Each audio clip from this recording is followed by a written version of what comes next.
وطاي دعوة حق على الشيخ ناكتي جوريج أمر الآن أي وبحضة هبينكي وصوت هذا مركا عنواني إصدهنا ويا عيسى مركا ما إسكفرا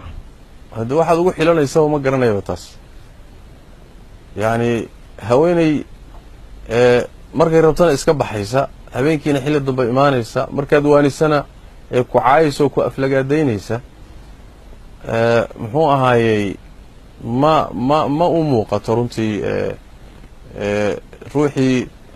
nolosha aad la wadaagi lahayd ila gurigu kala dambeyn buu u baahan yahay shay kasto la wadaagayna kala dambeyn buu u baahan yahay hadii uusan gurigu kala dambeyn lahayn ma dhaqmi karo ilaahay baa tabaaraka wa tacaala quraan kariimka wuxuu ku sheegay law kana fiihima aalihatun illa allah la fasadata kawnkan samadan iyo dhulkan iyo yani waxan isku rakiban sida nidaamsan u kala socda إلهي مركو تبارك وتعالى إنه شيء هي إن أي محو هاي هل إله هل رب إنه وذليه مركي لنا فهنسيني وحو ربي تبارك وتعالى هدي لبا إله أي تشيري لهايين سماوات كان دولال كان يوحنا نوع فساد لهاي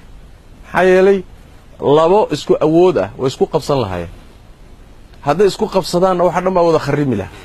واسكو لين لهاي وما ويكلا قوصان لهايين waxaan arki lahayn samadii oo dhinac la goostay dhulkii mid baa dhinac u goostay oo isku dhici lahaayeen bimaana wax weeyaan wax kasto la wadaagayo oo laba awoodoodon kala dambaynin ay maamulayaan ma jiri karto